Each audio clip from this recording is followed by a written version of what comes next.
안녕하십니까, 안석현 목사입니다. 우리는 지난번에 두더지 잡기 첫 번째 시간을 가졌는데요. 그 시간을 통해서 우리 자녀들, 우리 학생들이 그들이 처해 있는 환경에 그 답답한 분위기 때문에 그들만의 땅굴을 팔 수밖에 없었다 말씀을 드렸습니다. 주변의 상황과 환경을 돌아봤을 때 온통 어른들과 꼰대로 가득 차 있는 세상, 위기 질서 안에서 그들은 약자일 수밖에 없죠. 그래서 포식자처럼 느껴지는 그 강자를 피해서 자기들만의 세계를 돈독히 파 나가는 겁니다. 그게 바로 땅굴이고, 그 위기 질서가 강하면 강할수록 그들의 땅굴은 더욱더 견고해진다는 말씀을 드렸습니다. 그 안에서 우리는 그들과 격 없이, 허울 없이 가깝게 지내면서 그들의 마음을 여는 그런 노력들이 필요하지만, 한편으로는 교사로서 이들을 가르쳐야 되는 그런 부분들에 대한 고민과 걱정, 이런 부분들이 있지 않겠습니까? 이 딜레마는 어찌 보면은 우리 예수님께서도 갖지 않으셨을까 예상을 해봅니다. 예상을 하는 거예요. 그렇다는 말씀이 아니라. 우리 주님께서는 이 땅 가운데 성육신하셔서 내려오셨죠. 인간의 모습으로 오셨습니다. 우리와 같은 사람이 되셨죠. 그런데 그분은 완전한 사람이기도 하셨지만 완전한 하나님이시기도 하기 때문에 그 죄인들 가운데 살아가는 것이 정말 고통스럽지 않으셨을까요? 죄인들로 가득한 그 세상에서 죄를 모르시는 그분이 그 안에서 죄인이 될 수는 없는 노릇 아니겠습니까? 그래서 그 안에서 하나님으로서의 모습을 지켜나가는 것, 이것도 만만치 않은 일이 아니었을까 하는 생각을 해봅니다. 우리는 딜레마를 인정할 수밖에 없습니다. 그래서 이 딜레마 안에서 우리는 어떻게 하는 것이 좋을까, 그 고민을 오늘 좀 해보려고 합니다. 우리는 자녀들을 인도하기 위해서 일단 그들을 땅굴에서 끄집어내려는 노력들을 합니다. 그들이 숨어 있고 어른들을 피하는 그런 모습들 때문에 우리가 하는 일은 땅굴로 쳐들어가거나 땅굴에서 뭐 끄집어내거나 막 그렇게 폭력적인 방법을 쓰는 경우도 있죠. 아니면 땅굴 아예 파괴 버린다든지 말이죠. 물론 인격적으로 그들을 잘 설득해가지고 땅굴 밖으로 유인을 할 수는 있습니다. 그런데 유인하고서 우리가 하는 건 뭐죠? 망치질이죠. 망치질을 하는 목적은 뭘까요? 두더지를 잡기 위해서 망치질을 하는 거죠. 그런데 두더지가 잡힙니까? 두더지는 땅굴 속으로 도로 숨어버리고 말죠. 망치질은 두더지를 잡을 수 없고 오히려 그들을 더 깊고 깊은 땅굴 속으로 숨어버리게 만드는 최악의 방법이 아닌가 생각을 해봅니다. 기껏 땅굴로 유인해서 한다는 것이 망치질인 그런 수준밖에 안 되는 우리가 해야 되는 것은 일단은 그들의 땅굴을 먼저 존중해야 될 필요가 있다고 생각을 합니다. 이쯤에서 제가 여러분께 마지막 추천 도서를 하나 알려드리려고 합니다. 정혜신 씨가 쓴 당신이 옳다라고 하는 책이 있습니다. 당신이 옳다. 이 책은요, 굉장히 좋은 책입니다. 심리를 다루고 있는데 단순히 그 심리를 이론적인 측면에서 다룬 게 아니라 상대를 인격적으로 대화하는 것이 그 책의 취지인데요. 그 책에서 내놓고 있는 방법은 바로 충조 평판하지 말아라입니다. 충고, 조언, 평가, 판단하지 말라는 거죠.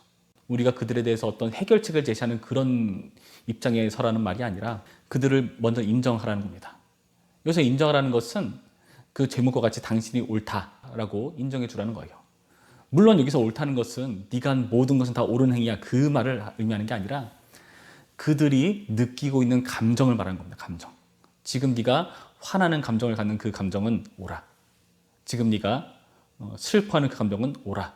그렇게 함으로써 그 사람의 마음을 먼저 풀어주고 함께 극복해 나가자는 취지의 책인데요. 여러분 꼭 읽어보시기 바랍니다. 굉장히 도움이 됩니다. 물론 무조건 그렇게 충조평판하지 말라는 건 아닙니다.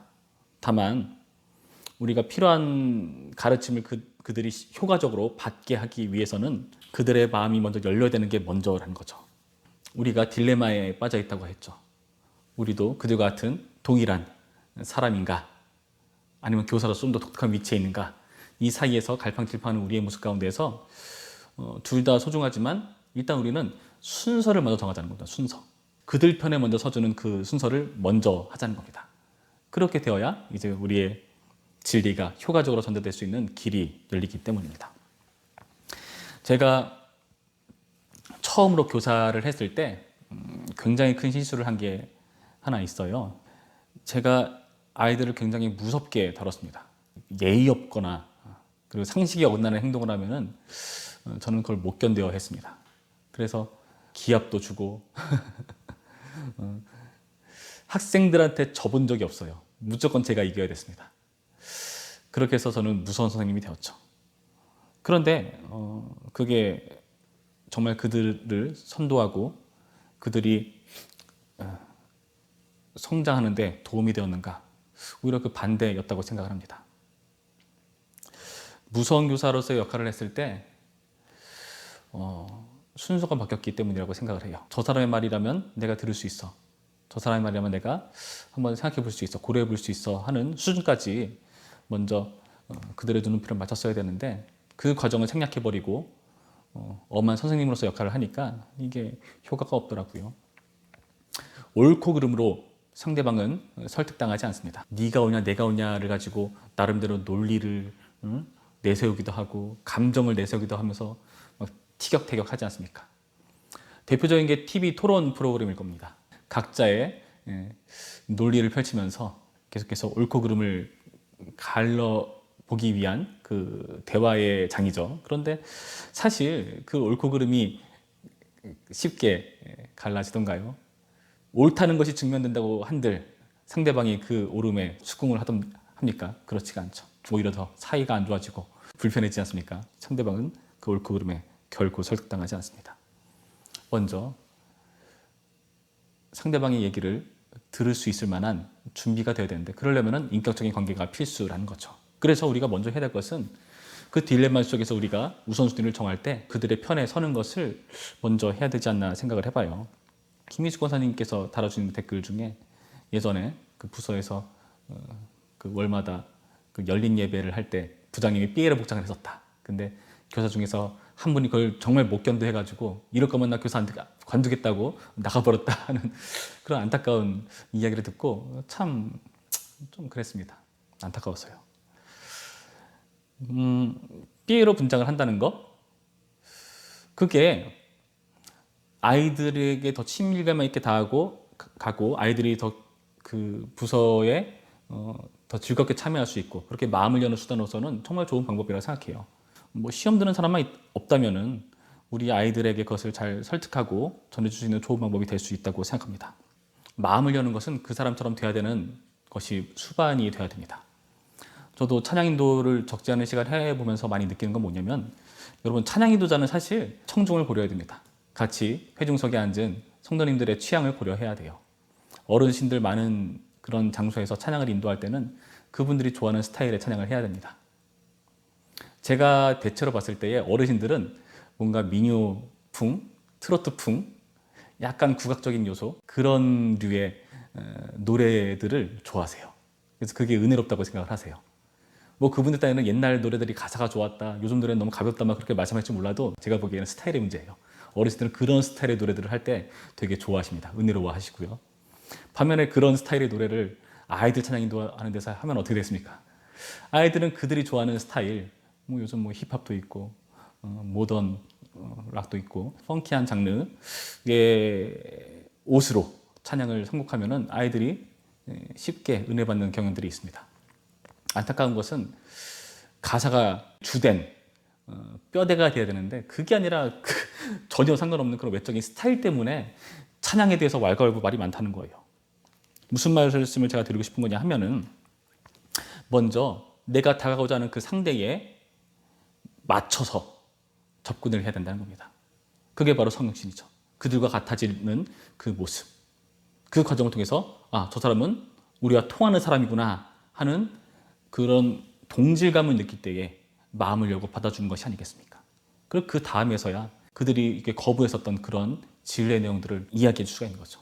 들을 수 있는 준비가 되도록 우리가 그들처럼 되야 된다는 겁니다. 이게 예수님의 방법이지 않겠습니까? 이소부화 중에 이런 이야기가 있죠.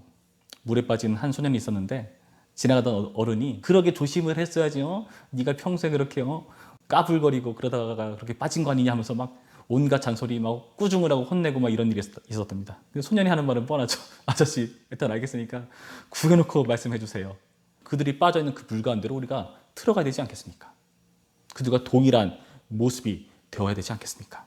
우리가 그들처럼 되는 그 성신 과정을 통해서야 신뢰를 얻으시고 저 사람은 우리와 동일한 사람이고 우리를 이해할 수 있을 만한 자격을 갖춘 사람이다라는 말이 나올 수가 있는 것이고요. 그렇게 된 다음에야 우리의 말을 그들이 들을 수가 있는 것입니다. 십계명 말씀을 보면은 우리가 십계명 할 때 항상 제1계명부터 시작하는 경향이 있는데요. 사실 성경에 나온 십계명은 그 1계명을 시작하기 전에 전제가 가장 중요해요. 십계명 처음에 어떻게 시작하냐 하면은 이렇게 시작하죠. 하나님이 이 모든 말씀으로 말씀하여 이르시되 나는 너를 애굽 땅 종되었던 집에서 인도하여 낸 내 하나님 여호와니라. 그러고 나서 너는 나 외에는 다른 신을 내게 두지 말라 하면서 그 다음 계명들을 쭉 시작하는 것이 아닙니까? 십계명이라는 것은요, 이것을 잘 지켜야 구원받는다가 아니라 내가 이미 너를 구원했으니까 그 구원받은 존재로서 내가 너에게 전하는 이 계명들을 잘 지켜야 한다. 구원이 먼저고 그 다음에 가르침이 들어가는 거랍니다. 서신서에서도 처음에는 예수 그리스도의 구원에 관한 언급을 한 다음에 그 다음에 너희는 그러니까 이렇게 살아야 돼 하는 그런 요구들을 하거든요. 이런 순서를 통해서 그들이 마음이 열릴 수가 있다는 것입니다. 그들의 땅굴을 인정해야 된다는 말씀을 드렸습니다. 그런데 사실 우리는 가장 좋은 땅굴을 알고 있는 사람이죠. 그 가장 좋은 땅굴이란 뭡니까? 당연히 하나님을 만나는 땅굴이죠. 은밀한 곳에 계시는 하나님을 만나는 자리, 골방 정도가 되지 않을까 생각합니다. 내가 하나님을 만날 수 있는 그런 땅굴, 그 땅굴이 가장 좋은 땅굴 아니겠습니까? 크신 하나님으로부터 힘을 공급받고 내가 일어설 수 있고 용기를 얻을 수 있는 그런 땅굴이 가장 좋은 땅굴이 아니겠습니까? 우리는 그들의 땅굴을 좀 확장시켜주고 연결시킬 필요가 있습니다. 그들이 처해 있는 그 땅굴이 하나님을 만나고 관계하는 땅굴이 되도록, 그래서 그들의 땅굴과 우리가 있는 땅굴에 교집합이 있어야 된다는 겁니다. 어떤 교집합? 그들의 땅굴이든 우리의 땅굴이든 별개의 것이 아니라 이 두 가지 땅굴 모두 하나님의 땅굴 안에 포함되어 있는 부분이라는 것을 그들로 하여금 깨닫게 하는 것이 중요하다고 생각합니다. 하나님을 땅굴로 드리는 것을 그들이 되게 불편하게 할지도 몰라요. 왜냐하면 우리가 그동안 계속해서 그 땅굴에서 오해할 만한 행동들을 많이 해왔잖아요. 하나님을 만난 땅굴 별로 안 좋아 보이는데, 답답해 보이는데, 그 땅굴 가면 맨날 어른들한테 혼나기만 하던데, 이런 생각이 들 수가 있습니다. 하나님의 땅굴, 이것을 그들은 감옥으로 여길 수 있지만 그러나 그렇지가 않죠. 예전에 제가 어떤 그림책을 본 적이 있는데요, 책 제목은 잘 기억이 나지 않습니다. 어떤 사람이 감옥 안에서 이렇게 철장사를 붙잡고 막 소리치는 겁니다. 나를 여기서 막 꺼내주세요, 막 구해주세요, 막 울고불고 난리가 났어요. 그런데 나중에 한참 지난 다음에 그 조그만 프레임이 점점 확장이 되더니 그 사람이 갇혀있는 감옥의 모습을 보여주고 있었습니다. 그는 감옥에 갇힌 것이 아니라 오히려 감옥 밖에서 감옥 안에 있는 그 문을 붙잡고 끄집어 달라고 하는 그런 이상한 그림이었어요. 그가 바라보는 밖이란 사실 감옥 아니었죠. 그 감옥 안은 불구덩이로 가득한 세계였고, 그가 보지 못하는, 그가 감옥이라 여겼었던 그 답답함을 호소했었던 그 장소는 사실은 감옥 밖에 커다란 세계였고, 거기는 굉장히 아름다운 천국의 모습이었습니다. 아이들은 이것을 깨닫지 못하고 있고, 그리고 우리는 그것을 오해하게 만들고 있어요. 그 넓은 자유로운 그 천국을 그들로 보지 못하게 만드는 것이 아닌가, 좀 반성해 볼 필요가 있습니다. 그들이 이 하나님을 만나는 이 땅굴이 위기 질서가 있고 나를 힘들게 하고 탈출하고 싶은 그런 장소가 아니라 정말 자유로운 곳이라는 것을 우리가 그들에게 제시할 필요가 있습니다. 어떤 방법이 있겠습니까? 우리가 그들을 가르칠 때 뭐 다양한 방법이 있겠죠. 그런데 우리가 명심해야 될 어떤 명제가 있습니다. 하나님께서는 우리에게 말씀으로 자신을 계시하셨습니다. 말씀을 통해서 우리에게 자신을 보여주었죠. 그 말씀이 육신이 되어 우리 가운데 거하셨다라는 개념을 우리가 잘 생각해 봐야 돼요. 그 말은 뭐냐면은 우리가 귀로 듣는, 들리는 말씀도 있지만 눈으로 확인하는, 눈으로 보는 말씀도 있다는 겁니다. 우리가 뭐 강대상에서 선포되는 말씀, 그리고 설교를 통해 듣는, 그리고 성공을 통해서 확인하는 그런 말씀 같은 경우는 뭐 들리는 말씀 정도라고 볼 수 있겠죠. 그런데 예를 들어서 뭐 세례식이라던가 성찬 예식, 이러한 눈으로 확인하는 의식이 있죠. 그런 의식은요, 예수 그리스도를 눈으로도 보게 만드는 보이는 말씀이라고 조직신앙에서는 보통 그렇게 명을 하는데요. 이 둘 다 필요한 겁니다. 그래서 교회 표지를 이야기할 때 들리는 말씀뿐만 아니라 이런 보이는 말씀, 세례와 성찬식을 하느냐도 굉장히 중요한 거죠. 여러분, 우리는 그들에게 이 보이는 말씀으로서 그들을 가르칠 필요가 있습니다. 이 이미지라는 게 굉장히 강력하거든요. 여러분, 그 찬양 아시나요? 나의 사랑하는 책, 비록 헤어졌으나 어머님의 무릎 위에 앉아서 재미있게 듣던 말, 이때까지 지금도 내가 잊지 않고 기억합니다. 가사가 맞나요? 예. 그 찬송가 가사를 보면은 굉장히 이미지가 강렬하지 않습니까? 아, 맞아. 우리 어머니 옛날에 맨날 하나님의 말씀을 이렇게 돋보기 이렇게 쓰시면서 이렇게 말씀을 읽으셨어. 그 모습이 참 좋았어. 새벽마다 어머니 나가셔서 새벽 기도하셨어. 나는 졸면서 어머니 등 옆에서 따라갔지만은 난 교회에서 그 어머니의 기도 소리를 들으면서 잠들었었지 하는 그런 이미지들 말이죠. 여러분, 우리는요, 이 말씀의 실제를 눈으로 확인하고 싶어 합니다. 그리고 예수님께서도 그 방법으로 성육신 하신 거고요. 우리도 이러한 태도가 필요합니다. 그들이 눈으로 이 말씀의 실제를 확인할 수 있도록 우리가 모습으로 보여줘야 되는 것이죠. 우리가 아이들에게 하나님을 예배드리는 것이 너무나 소중하고 너무나 기쁨의 자리고 필요한 것이라면, 이것을 가르친다면 가장 좋은 방법은 뭐겠습니까? 얘들아, 하나님을 예배드리는 것은 너무나 기쁘고 소중한 거야. 그러니까 너네들 예배를 빠지지 않고 꼭 나와야 돼. 이거는 말로 그들의 귀에 들려주는 말씀 자원은 될 수 있을 겁니다. 그러나 눈으로 보여주는 말씀은 뭘까요? 선생님이 그 예배를 소중히 여기고 예배에 빠지지 않고 지각하지 않고 열심히 설교를 듣고 눈물로 기도하고 기쁨으로 찬양하는 그 모습이 이미지로 그들에게 보여져야 된다는 것입니다. 이게 그들로 하여금 보이는 말씀으로 작용합니다. 아, 선생님의 모습을 보니까 하나님이 예배를 통해서 우리에게 기쁨을 주는 게 맞는 것 같다.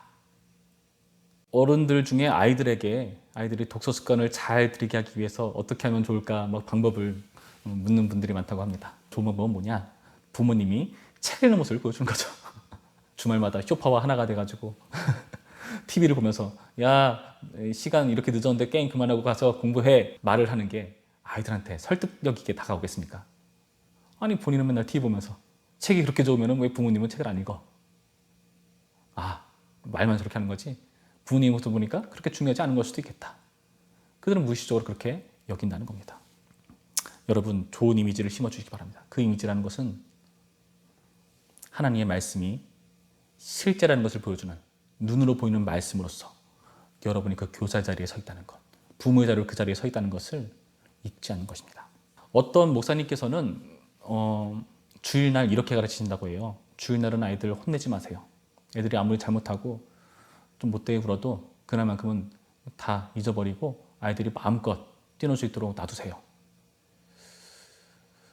꼭 그 방법이 좋다고는 말하기는 좀 어려울 수도 있겠지만은 어떤 부분에 있어서면요. 근데 그 목사님이 그렇게까지 말하는 그 의도를 살펴봐야죠.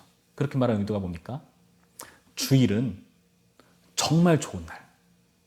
내가 혼날 일이 있어도 혼나지 않을 수 있는 그렇게 좋은 날이다. 행복한 날이다. 라는 이 인식을 그들에게 심어주게 하기 위해서 그렇게까지 하는 것이죠. 이렇게 눈으로 보이는 말씀으로서 역할을 할 때야 그들은 인정할 겁니다.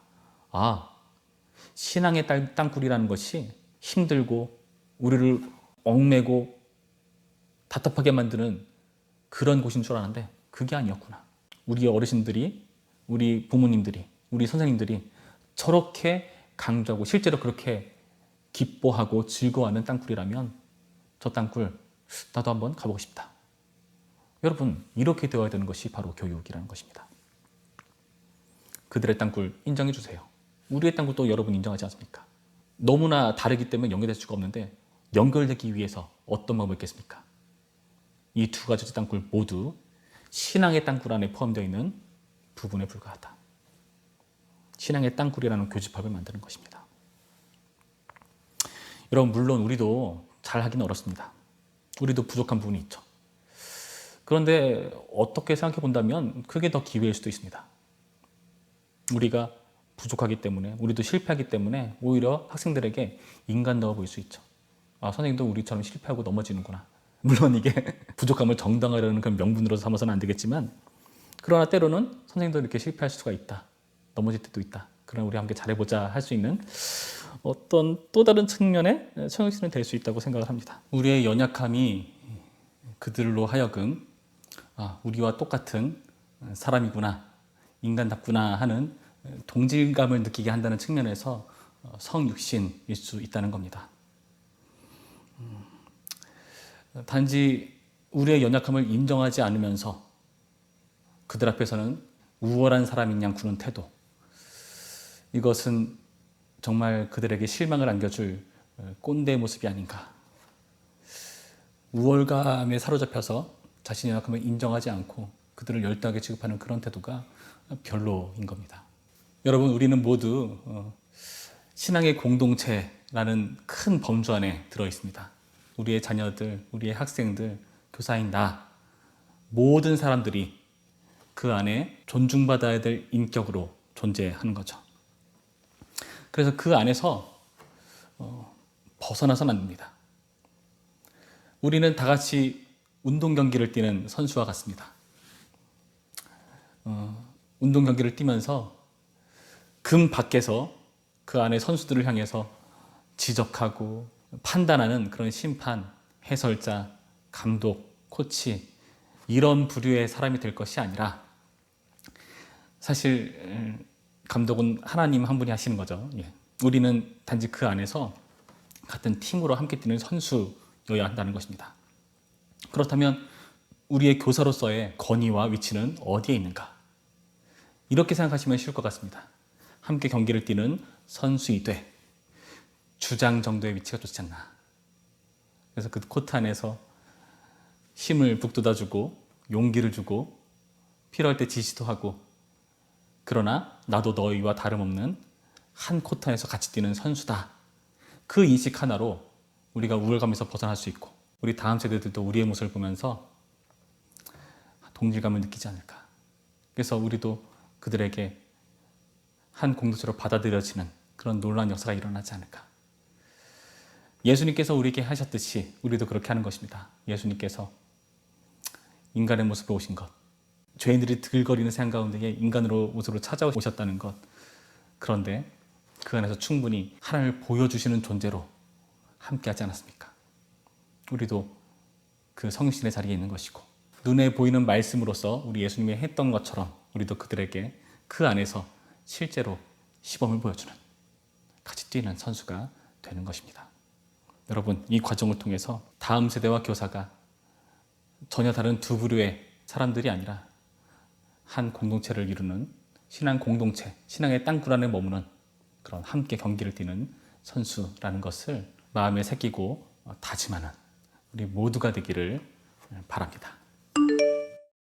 오늘의 질문 드리겠습니다. 아까 제가 보이는 말씀으로써 아이들에게 이미지를 심어줘야 한다는 말씀을 드렸습니다. 그 이미지가 아이들에게 강렬하게 남거든요.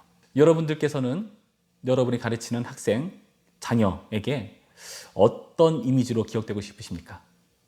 나는 열심히 기도하는 부모님, 하나님의 말씀을 계속해서 읽고 묵상하고 암기하고, 그래서 이 말씀을 사랑하는 모습을 보여주는 그런 이미지의 부모님,